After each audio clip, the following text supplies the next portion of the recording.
Why aren't my colleagues listening to me? So a little bit about me before I jump in. So I'm the founder of C-Track, which stands for Career Track, where I teach classes, coach professionals one-to-one, and train teams on all of the skills we need to interact with people. So resolve conflict, speak and present confidently, take ownership, increase engagement, and of course, transition into first-time management. And I started C-Track because growing up, my parents always said to me, Larice, you're very book smart, but you have no street smarts. And what I understood immediately from that, or especially as I got older, is a lot of us here would probably say we're technical experts, meaning that we are good at what we do. And a key piece of being good at what you do is not just, again, the hard things, but the soft things. So the big transformation that I support people in by teaching them how to resolve conflicts, speak confidently, take ownership, and then manage others effectively is going from people pleasers to being a people person, which is important in today's workforce. So the bottom line of why aren't my colleagues listening to me? What you're going to walk away able to do is to identify your communication style, which is how you naturally present ideas to your colleagues. And you're also going to learn some strategies for how to build buy-in with your colleagues who inevitably speak differently from you. So I want you to tell me if this has ever happened to you.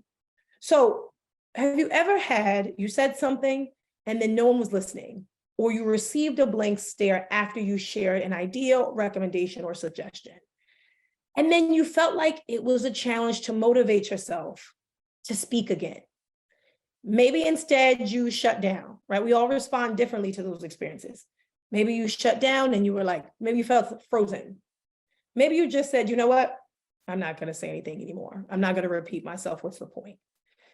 Maybe you just felt small, right? You could feel that you started to put your head down, you slumped your shoulder a little bit because you felt embarrassed or frustrated. So put a 1 in the chat if you've ever had an experience that impacted your confidence and performance because you felt like, you know what? I'm sharing my ideas, I'm speaking, but I don't feel like anyone's listening to me. Anyone ever had that experience? All right. As you all can see in the chat, and me too, I've had that experience as well, right? It's like, nobody's listening. It feels disempowering. Now, the reason why this hits us so hard is because, of course, we all want to be heard. And we know that the entire purpose of speaking in the first place is because we want to achieve mutual understanding. We want the other person to hear our idea, our perspective, and our opinion in the way that we intended. Now, the big takeaway from this webinar and the big takeaway for you is that the more you learn about yourself, the more people will listen to you. And here's what I mean. In order for people to receive information in the way you intend, you have to ask yourself some questions to help you hone in on your communication style. Now, you don't have to have the answers to these questions today, but I want you to think critically about how you do these things because it will help you in identifying your communication style. So how do I think and approach my day-to-day tasks, right? So what's your rationale?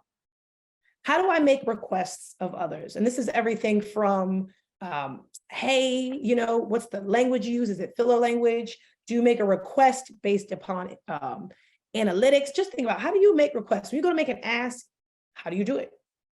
And then how do you absorb information? And I'm not just talking about, of course, there are podcasts, videos, you're on a webinar right now, there's reading, but I want you to think about what is the information that you are most drawn to. And the reason why I'm asking you this is because when you know these answers, you can pinpoint your communication style. And this is important because the key to your communication style is the greatest key to unlocking mutual understanding in today's workplace. So here's what I mean. So The Economist did a report on modern communication in the workplace, or communication in the modern workplace. And what they found is that overall, there are about 8 factors that influence how our message is received and whether or not it's received as we intended. Let's go through those. So number 8 is ineffective tools. And so when I say ineffective tools, I'm referencing when people use things like, you ever had a long message sent to you on Slack and you were like, I wish that you would call me, or you ever had a really long email? Basically, a tool is when someone sends something to you that's not appropriate for that medium. It's the same thing like certain emails we can't get tone and you're like, let's talk further about this so I can really understand your perspective versus just reading it. Number 7 is corporate culture. Now, I know we're all at different types of organizations, but when I say corporate culture, I mean anyone who is an organization where there is a clear order of, meaning a clear chain of command, where you have to do something, and then, but to get permission to do that something, you have to get it from someone else, and that person might have to ask someone else, right? So basically, it's the game of telephone. If you're in a place where you have to ask for a lot of yeses before you get to execution. So then there's client demands, right? So often many of us are in, even if we're not in a service profession, we are of service to those we work with or those who are coming to us, and they have expectations. And so sometimes in meeting those expectations, can be miscommunications. Another one is anyone ever had someone say to them, it's not business, it's personal? Anyone ever had someone at work that they are not too fond of, or who's not too fond of them? And you don't have to mention this in the chat, but think about it. People say it's separate work and the personal, but most research will tell you that most people bring their personal differences to work, and that can impact how we communicate with people, whether or not we give them the benefit of the doubt, or whether or not we even share information with them.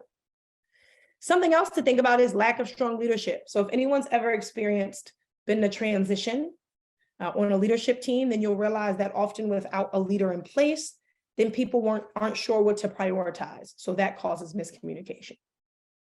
Now we're down to the final three. So as you can see, communication styles must be pretty important, because I'm sure each of us have already experienced these 5 at the bottom. And still there are greater causes that influence how our information is received. Number 3 is time pressures. Can feel like we never have enough time to get everything done. Number 2 is unclear responsibilities. It's like when you go to a meeting and everyone walks away with a head nod, like, okay, this is what we'll focus on next week. But then you realize that you're not clear on who's responsible for what. Someone says it's you and you thought it was someone else. Now, again, the reason why I'm sharing this information is because we all are here because we know what it's like to feel like no one's listening to us. But in order for us to understand what causes no one to listen to us, we have to hone in on how we're communicating information in the first place, which leads us to understand our communication style. And we want to understand our communication style and prioritize that above everything else, because this is the number 1 cause of miscommunication in the modern workplace. So basically, it's like when people say, what is the one thing you could do that would change everything? This is the one thing you could do to improve your communication that's more important than all of the rest of these that we see below, right? So doing this one thing will fix the others.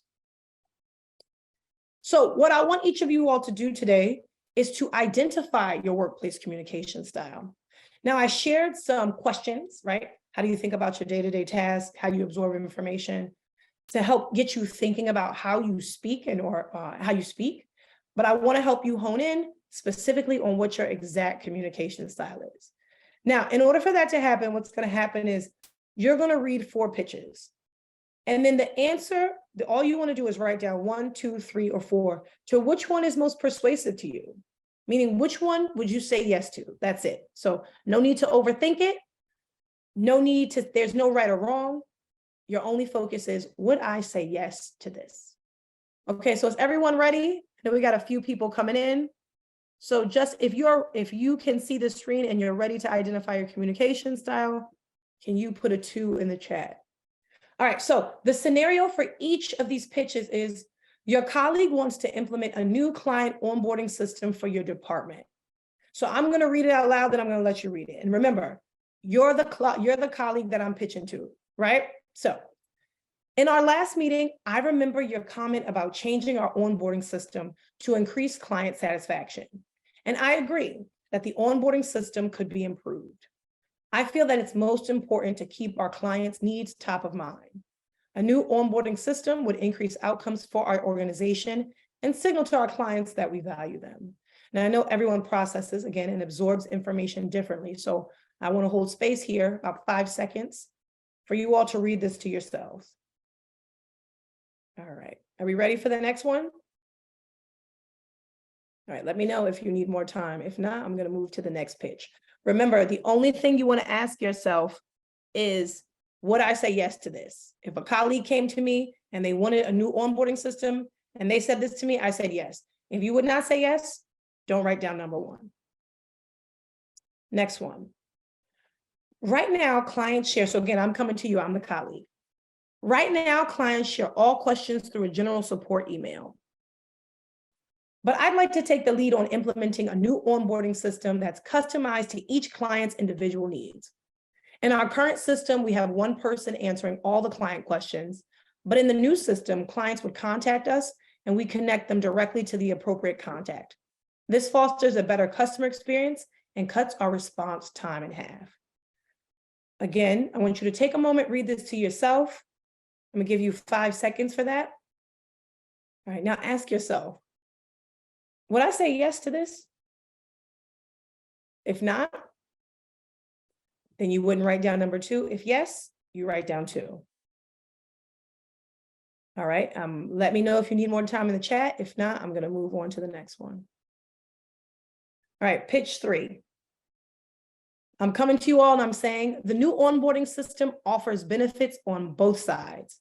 Internally, it's easy to customize to each client and offers more channels for clients to connect with us.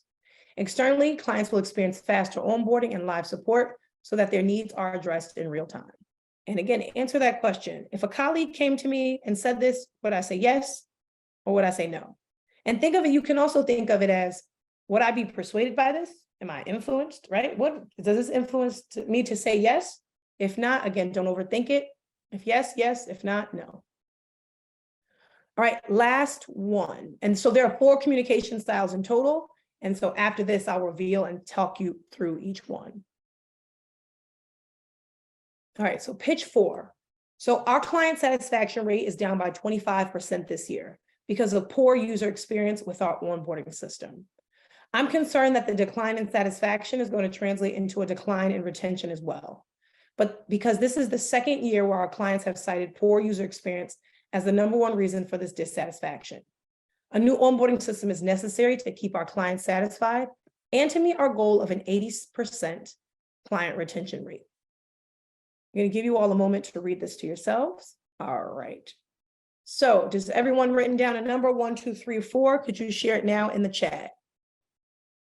So if you pick pitch 1, write 1, pitch 2, write 2, pitch 3, 3 in the chat, and then 4, number 4. And then we will reveal more about each of these communication styles and how they impact whether or not people listen to you.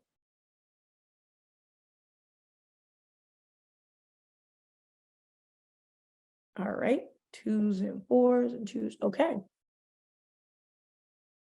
All right, awesome. I said yes to all the 4s best, okay. Okay, that's good insight, Casey, because what it means is you can receive information. Usually, I'll explain more about this, but the way we communicate with others is the way we expect to be communicated to, and that's why it's important. So let's talk through each one. You already know why this is important, but I want you all to understand specifically what your communication style means for you and how you communicate and what you need to hear from others, right, as they communicate with you. All right, so let's jump in. You all selected it now. I didn't see any. Do we have any #1s? We do. 1 or 3. Okay. Okay. You have a couple #1s. Okay, awesome. Okay, perfect. We have some of each. So if you pick #1, now broadly, there are 4 communication styles. There is personal, functional, there is analytical, there's intuitive, analytical, right? There's 4. So if you pick #1, you have a personal communication style. Now, here's what's important to know if you have a personal communication style. You focus on how the community, partner, organization, or person benefits from the idea, right? So when I say you focus, meaning immediately that's what you're listening for. Like that's what the information you're seeking and looking to absorb. Now, what you're listening for, how do you know that someone's focused on the community, partner, organization, or the benefits? You're listening for shared interests, some of the stakeholder outcomes, and personal feelings, right? This is a group that's comfortable with I. I also want to say more broadly, the most common communication style at work is a personal communication style. However, as you get higher up, meaning just higher in leadership and decision-making ability, that tends to decline, right? It's less personal, it's other factors. If you have a personal communication style, when you tune out, right? You don't listen well when people tell you the same thing they tell everyone else. You really need to know the benefits and sentiments that spurred the person to action, right? So what is it that's making you feel called to do this? What's the sentiment? And then finally, because something we tend to get into just in human nature when we are different is thinking one is better than the other.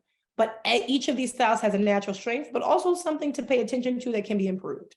And the natural strength of a personal communication style is really your insights on the middle ground, right? You can hear different perspectives and you respect each, and you have a regard and respect for each person's feelings in a process. Now, if you have any questions about a personal communication style, you can put it in the chat or you can hold it till the end, because again, the intention is to end at least by 1:45 or 1:50 to get some questions in. So I want us to look back again, knowing what you know now about having a personal communication style, or even if you don't have it, I'm sure you can think of a colleague with a personal communication style. I want you again to look at the wording that you were drawn to. I remember your comment. I agree. I feel. Our clients' needs. Signal that we value them, right? These are things you probably were drawn to, maybe without even realizing it. Now, what's important about this is that the way we absorb information is the way we like others to give us information. So if you have a personal communication style, if you've ever found yourself tuning out, it's probably because someone is not they're not connecting what they want or what spurred them to action with something you also can see the value in, right? There's a personal connection you tend to be looking for, or someone who clearly understands the impact that this is going to have on the organization or individual personally. So if you are someone who doesn't, right, have a personal communication style, meaning your style is functional, analytical, or intuitive, meaning you didn't pick number one. If you meet someone with a personal communication style, again, you can spot them because they use I feel. They're searching for common ground. There's a focus on shared sentiment and agreement. So when you have to speak to someone like this, you want to emphasize again how they feel when you present, how others feel, or how they feel when you present information to them. You do this by speaking to this person's interests and values. You want to highlight how your idea impacts people, right? So what is it that your suggestion and how is it going to have a direct impact on the people you want to support? And ultimately, you want to explain the benefits, right? So what is it that can be expected when we help people in this way? So again, if we reference the client onboarding system, revamping this, they've showed that they don't like this. Revamping this shows that we value their feedback. Any questions you want to put in the chat about a personal communication style, you can put those in now and I'll make sure we will get to those towards the end. And also, if this resonates with you, right? If you have a personal communication style, you're like, oh, that makes sense when I'm looking for things, or it's easier for me to say yes when I feel bought in through someone who understands the mission and values, or someone who's clearly able to tell me how this connects to the mission and values of the organization or the impact on people. All right. So pitch two, I know we have a few of you. You have a functional communication style. Now, what I want to note about this is I have a functional communication style as well. That's my dominant style. So this is the one where I would say we have to be careful not to overwhelm, and you'll understand more why, or maybe you'll understand more through this webinar just by watching it. But what I mean by that is, big picture, if you have a functional communication style, you value the process that guides the idea's execution. Basically, what are the steps that gets the job done, right? You're listening for details, timelines, right? The who, the when, the where, the what.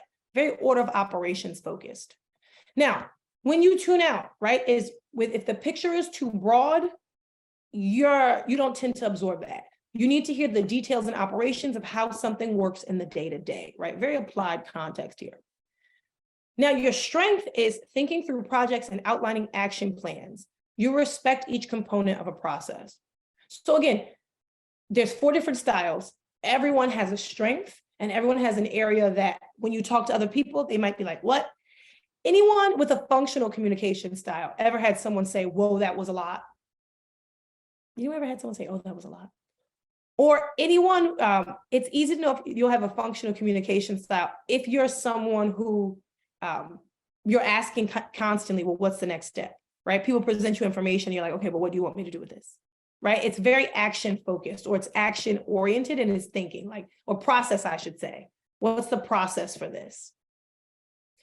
Now, again, this is important to note because if you have a functional communication style and you have an emphasis on details and timelines, then you're also going to look for the people, you're going to be influenced by those who focus on details and timelines. So let's look at this again. So right now, clients share all questions through a general support email, but I'd like to take the lead on implementing a new onboarding system. Oh, we already read it, right? But that's customized to each client's individual needs, right? So look at the keywords in our current system, right? So this is very processed. This is what's happening now. But in the new system, right, this is what would happen different. Very order of operations. This is the process. This is how the process would change. This is the benefit of changing the response time in a day-to-day sense. It would cut our response time in half.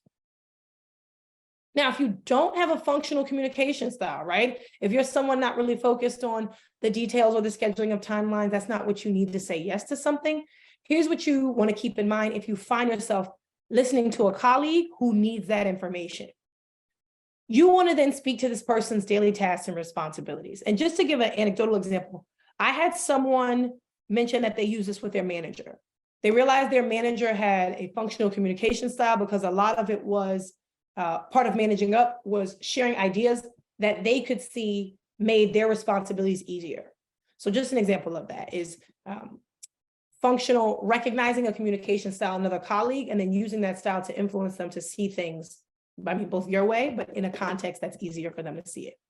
All right, so a functional communication style. You also want to highlight how your idea impacts the current order of operation, right? It's like, hey, we should consider this because right now this is taking us 5 hours, but if we switch over to this system, then this, right? Or have we ever thought about how we could do this more efficiently? Or have we ever thought about how long this takes? Anything that's about inputs versus outputs, right? You feel like you're putting out more than you're putting in a lot and you're getting out less. So anything's about efficiencies and productivity. All right, so also you want to explain how this idea improves the way they plan, right? Functional communication style is very planning. Just to take a step back, personal communication style is people, functional communication style is planning, right? What's the next step? All right, so we've done 2 out of 4. Again, if you have any questions or anything you want to speak to further, then I invite you to add those questions in the chat, or you can save them towards the end. All right, pitch 3. If you pick 3, you have an intuitive communication style. Here's what you should know about yourself. You value big picture thinking and the broad effects an idea or suggestion will have on the organization or person. A great example of an intuitive communication style is, does anyone at their company have, they don't have to be monthly, but quarterly vision meetings where leadership shares, or any kind of style, whether it's a town hall, something where the organizational leaders share what's to come. And what's common with these meetings is people share, okay, this is where we're headed. This is our visioning, right? This is our mission. These are our goals. And then from a day-to-day perspective, you're like, okay, I understand that. I definitely understand the big picture. But you might be asking yourself, again, what are the details, right? But again, the main point is that's a great example of intuitive communication style. Vision and clear outcomes. We're going to do this because we expect this kind of growth for our organization. I call this the startup one, right? The startup style. Okay, so if you have an intuitive communication style, you probably tune out when people give you too many details, right? When they run down every step. You want a pithy, to the point summary that captures the impact, right? It's like, okay, what do you want me to do with this, right? That's really where you want people to start. Don't bury the lead. What do you want me to do with this? For you, that's the generates the curiosity, the buy-in that influences you to listen. So your natural strength is, again, getting to the point. You respect each person's time. So for you, give big picture. If you want more, great, but you want to know the so what up front. Now let's look at the pitch so we can see how this was communicated or how this shows up.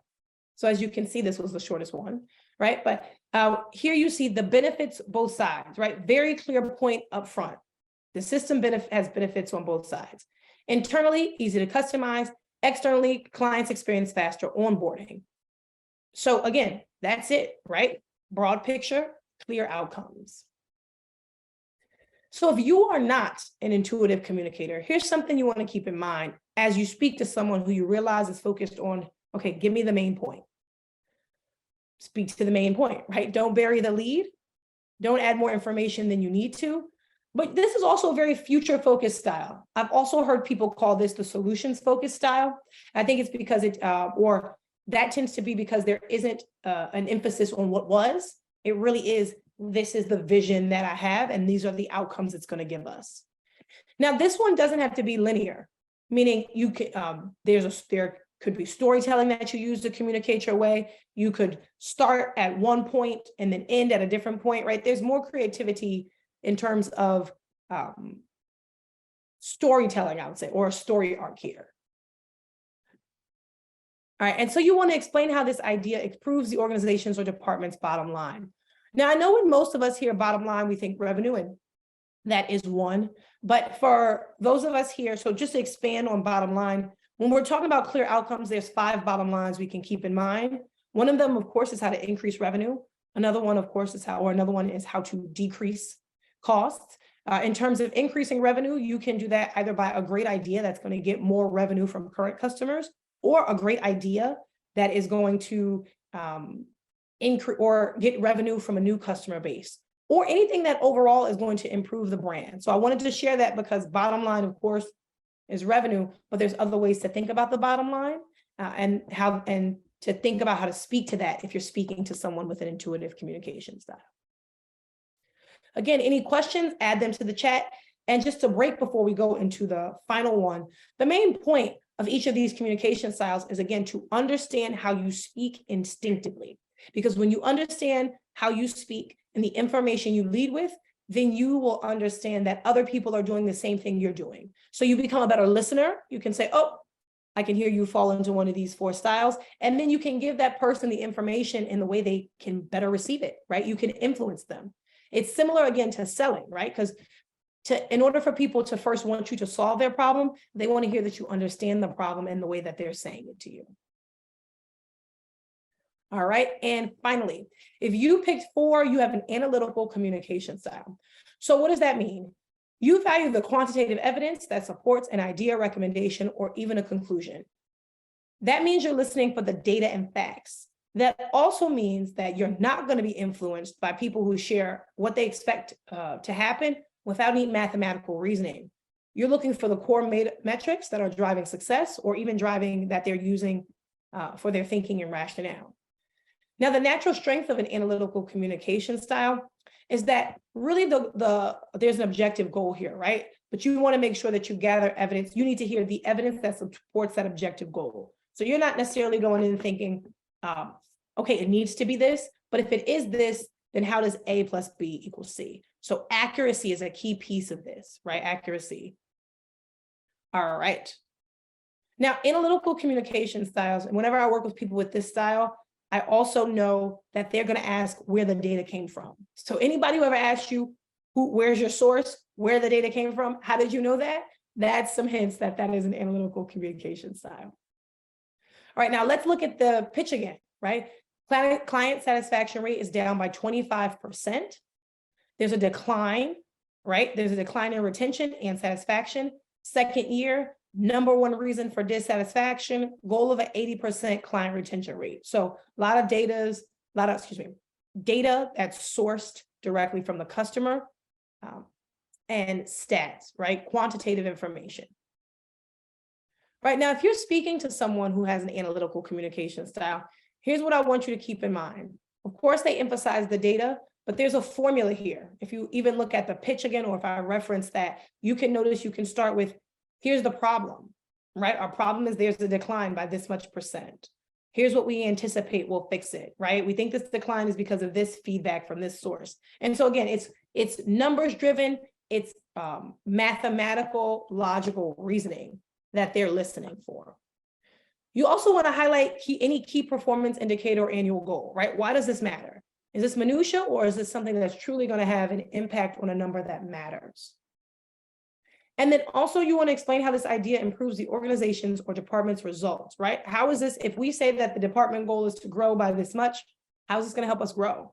So basically this reasoning also shows up heavily when it's like, we need to make this choice, and how is this choice going to move the needle? But again, even to understand how you move the needle, you got to have the data that shows the problem and the data that we can trust with the solution.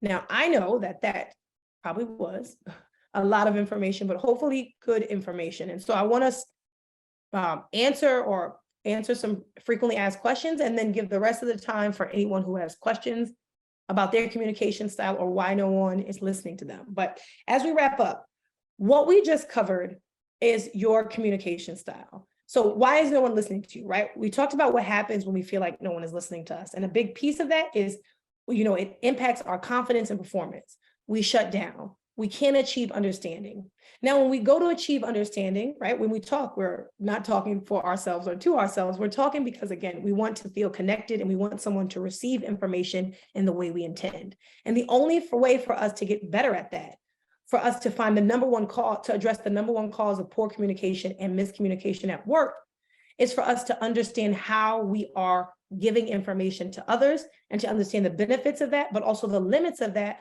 when we consider that people have different communication styles. So here's some other questions that will help you better understand communication style and also think about how to apply this, which you just learned right now in your day-to-day at your work. So what can I do, right? You're probably like, okay, great. I know my communication style, but what can I do to help other colleagues understand their communication style? So one of the things you can do is ask people, what's the best way, or not what's the best way to deliver information to you, because sometimes people are like, huh? But you can't ask people, what information is more important to you, right? You want me to focus on the outcomes of the people. You want me to focus on the process, how it gets done. That's functional. Process or the impact of the people, that's personal. Do you want me to focus on giving it to you broad with a couple of clear outcomes? That's intuitive. Or are you really focused on the numbers and how those numbers help us achieve a goal? That I find by breaking it down and specifically like that, then people are better able to tell you, oh yeah, you know what? What I most need to hear to say yes, that's another aspect. What do you most need to hear to say yes? What information is most important to you? That's a simpler question. But if they say, what do you mean by that? Then you can say, give some examples. Is the impact on the people most important? Is the process it's going to take to get this done most important? Are you looking for the numbers? Is that key to you? Or is it just, are you looking for a broad picture about what we can expect? All right, so again, what's the most common communication style? Personal is the most common communication style in the workplace. But what I would note about that again is as you go up, it becomes less so. And also sometimes personal communication styles are how you start, but as you get into it, right, we might say, hey, this is something that you mentioned was important too. But when you get into further buy-in and coordination, it usually requires another style. All right, so how and where do communication styles show up at work? Communication styles show up at work anytime you are posed, and I can stop here, anytime you are someone who is accountable for sharing an idea, a recommendation, anytime you're even speaking, right? Anytime you're posing a question to a colleague, it's probably because something about the way you think differs from the way that they delivered it. Oftentimes in brainstorms, communication styles show up. Communication styles can even show up in how we choose to express our grievances and advocate for ourselves, right? We can say, hey, listen, I can see from the data, I've done this and this and delivered beyond my KPIs, yet I'm still here.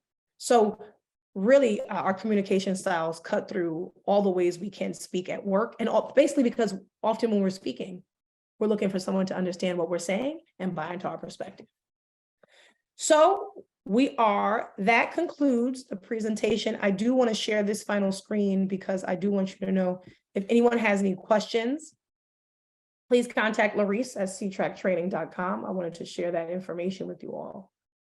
But I do want to pause here because I have an opportunity to answer some questions or field some comments. Does anyone have a question about their communication style or have an experience with a colleague where they've recently felt misunderstood or that no one was listening to them or engaging with them in the way that they intended? I was wondering if you could talk a little bit, like I said, yes for all of them, and what does that mean for all of the examples? Oh, I cut you off, Casey. What's the last part? You said yes to all of them. What does that mean?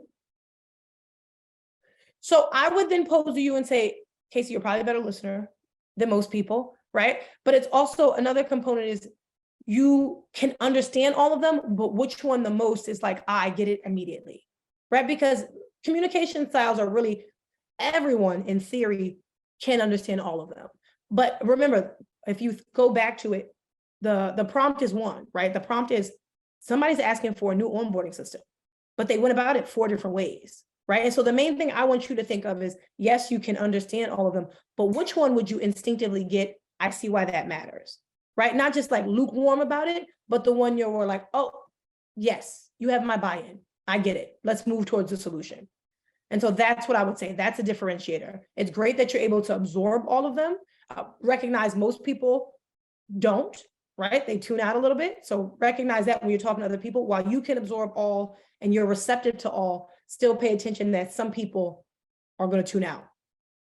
And then 2, focus on the one for you where you're most like, oh, the analytical one, where you're like, that makes immediate sense. And I want to use my resources or collaborate to help that person move forward. Like I'm most influenced by that.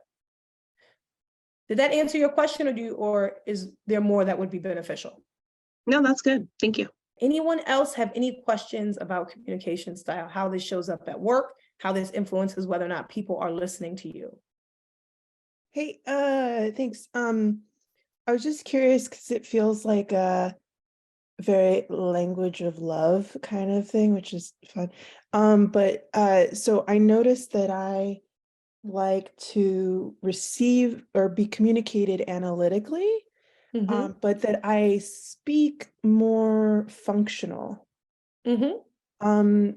Could you talk a little bit about that, of like how that works? Like I just I don't Glad you got it though. That is what, right? So if we even go back to Casey, right? We can absorb usually more than one. Somebody in the chat, I think they said 1 or 3, right? We can absorb both, but it is true. Absorbing them all equally, we're not likely to do that. There's usually a couple that stand out. So for you, what I mean is it is very love language like, meaning like your instinct, even though you analytically can digest it, you probably maybe the numbers, right? But I think what I know you're speaking to, Mia, is functionally. So you're saying functional. When you speak, it's functional.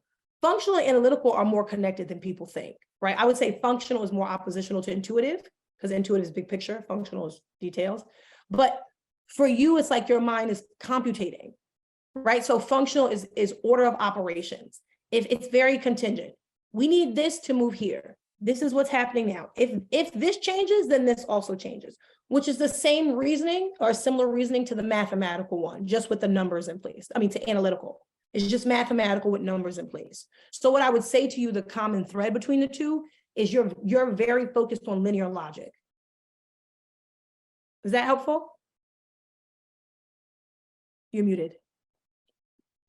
I think so. I guess I was just curious on how that worked, but how to like get better at communicating in those types of ways. I guess it's more the practice. It's like, Yeah, so think of it like this. It is the practice, but also do you want to be a better communicator functionally or analytically? analytically. Okay. So analytical would be like if tomorrow you were to ask for, let's say, a raise, right? In theory, I think this is a great example for everyone. So let's say I wanted to ask for a raise, and I could be like, hey, I go to my manager and I could say, you know what, you mentioned to me recently, we had a discussion about what's next for me in the organization. We both see my value here. So can we discuss a raise? See how that was like very shared interests and values, like we both see my value here and going off of that, right? Functional would be a recognition of like, hey, I have my upcoming performance review. I've already taken on some new responsibilities that have impacted the way I do my day-to-day, and I'd really like to discuss a commensurate raise or taking some of these responsibilities off the table, right? See, very like day-to-day, very like this, I'm already doing the work of somebody at this position, not getting paid for it, the rate, right? That context. Intuitive is like, listen, I'm looking forward to working at the organization. In the future, I see myself as someone contributing to this department at X amount higher, right? I can do more of this. And I'd also like to be a leader here. So based on the vision for the future, can we discuss a raise? That would be commensurate with those responsibilities. See how that's very like, and then analytical would be like, so I'm going through my KPIs and I recognize what we outlined is that I needed to have 50% here. I needed to be managing this many number of people. And also one of the things we kept in mind was you gave me feedback on interact or on mentoring some junior colleagues. And I can give you 4 clear examples, some recommendations of colleagues who said I've been integral to them, right? So based on this data and information, you know, how does this increase the probability that I'll be a strong candidate for a raise next year? You see how all that was asking for a raise, but in 4 different ways. And then the supervisor could be like, yes or no, depending on how they want to receive it. Was that helpful? That was dope. Thank you. Yeah. All right, we got some more. Those with the personal communication style. It is not true that those, Grace, you still here? Okay, it is not true that those with the personal communication style can't be good managers. But I would say with a personal communication style, the SBI framework. So what's the situation, behavior, and the impact of that behavior was going to be helpful. With the personal communication style, it's likely you're saying, Grace, and correct me if I'm wrong, that you have a high empathy, which is true, right? That's why you care about the influence and impact on other people. But the other piece of it, right, is you can have a high empathy and help people also understand use that empathy to help people understand the impact of their behaviors on you. So you could say, hey, you know, when you're late to the meeting, you or the group, right? Hey, you've been consistently late to the meeting, and it's important here that we all show that we respect each other's time. And so, you know, I want you to understand that when you're late to the meeting, it feels like you don't value our time, but that we value yours. So moving forward, could you be on time? Or if there's something bigger, right? That's like, hey, this is the 3rd time I've given you feedback about this report. And from the looks of it, it doesn't seem like you're putting in more effort. Do you understand how on our end or my end, it can feel frustrating to feel like I'm giving you the information you need, but still I'm not seeing any change. So what am I missing? So you use that empathy, it's a superpower, right? But use that empathy to help someone else understand their impact on you or the team. Was that helpful? Yes, absolutely. Thank you so much, Laurie. This is great. You're welcome. These are great questions, you all. All right, anyone else? And then you have a question from Zai or Z, I hope I'm pronouncing that. How do you relate it with the DISC personality style? You know, Z, I'm not familiar with DISC enough to answer that question. I do know, I think it's domineering. See, I'm not familiar enough with it to answer that question. But if you could tell me your DISC style, then I could make some connections. I know there's DISC, there's Myers-Briggs, but I'm happy to help people make connections to their style. And it is, and to Mia's point, it's practice, right? So it's capturing this, taking a moment. There's an article I wrote on LinkedIn under C-Track, and there's also, you all have this recording, it's practice. And you'll realize after this, you'll start listening to be like, oh, that person is focused on this, right? And some industries, for example, are focused on one thing more than the other. Like finance, someone used it in an interview because they realized the person really just wanted to hear numbers, right? You ever had anyone here accountable for quantifying their accomplishments? Like you have to share, anybody here, you know, you have to sell your accomplishments, right? Usually in the finance industry, it's like, oh, this led to this year-over-year growth, right? Like that's a way to quantify it. But in other spaces, you quantify it by saying, hey, you know, like today was a good day. We had 3 clients still, you know, that we've been in communication with, right? It's not necessarily like, so again, the thing to pay attention to is pay attention to how people share information with you. How do people share their successes? How do people talk about what they want? Again, how do you make requests? Sometimes it's a good day because anybody ever said like, oh, it was a good day. I finished my work at 4 o'clock today. That's a functional person, right? That's a very order of operations. Like I finished early, right? That's efficiency. So again, you can hear it in the way people talk about themselves. It was CSI. Okay, so can you give me a little bit? So if we say CSI, okay, SCI in DISC. So are you saying, is that a stabilizer, even, temper, reserved, and cautious? Is that how you would describe yourself, Z? So Z, are you looking for, yeah, more agreeable? I was gonna say, so the most agreeable style is a personal style, because you're not gonna even mention something to someone unless they're aligned with you, right? You're not gonna, your primary focus point is me and this person have this in common, or me and this person both care about this, right? There's a sentiment to it.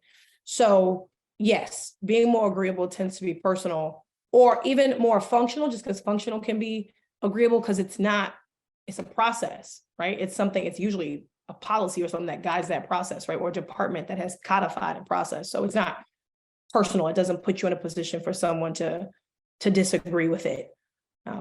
Is that what you're looking for, Z? Information about like that? I would say, yeah, Z, if that's helpful, then great, then I want to be helpful. But if the other end you're talking about is if you're looking to be less cautious, or if I should say, if you come across people, for example, with communication, like intuitive people, broad picture, clear outcomes. You can agree with the outcomes or you cannot, right? They're not even necessarily offering data. Then I guess, Z, the question I have for you is, what communication styles are you least comfortable with? Because the person is less looking for your yes and more presenting the information, right? I mean, they're influencing, but they're not influencing by directly coming to you. So I would pose a question to you, which one feels the most challenging for you? Because that would also give you more insight into a growth area, but also an area to practice for your communication style that would help you navigate feeling like you have to be agreeable all the time, not pressuring. Yeah. Yes. Oh, personal is the least pressure. Personal is the least pressure. Personal also can sometimes feel circular. I've heard teams, when I work with teams, sometimes they say that just because of personal style, you can feel like, oh, you like this and I like this. And so this is important and this is also what we can do, right? But it can feel sometimes not actionable. And I'd also say, Z, to you, you can still ask without pressuring. So if I had a personal communication style and I wanted to make an ask, what I tell people, what I encourage people or recommend to people is to say, hey, I'd like to do this, right? I'd like to be able to leave at 12 o'clock today. Would that not work for your schedule, right? Or is that not possible, right? Give them the chance to say no. Or would you not be open to talking about this? Let them know. Versus like, we need to talk about this, right? We have to talk about this because. All right, we're coming to the final 3 minutes. So I want to take this moment again to say, please stay in touch, Laurice@ctracktraining.com. There's different ways I like to work with professionals, but also there's just, in my world, I send a newsletter focused on these areas. So again, my hope or my intention for teaching this content is to transform anyone here from being a people person, if that's what you are, or even someone who doesn't understand people, to having more insight on people and truly being a people person, because in today's economy, that is an important currency at work. So thank you all so much for your attention. Hope you all have a wonderful day.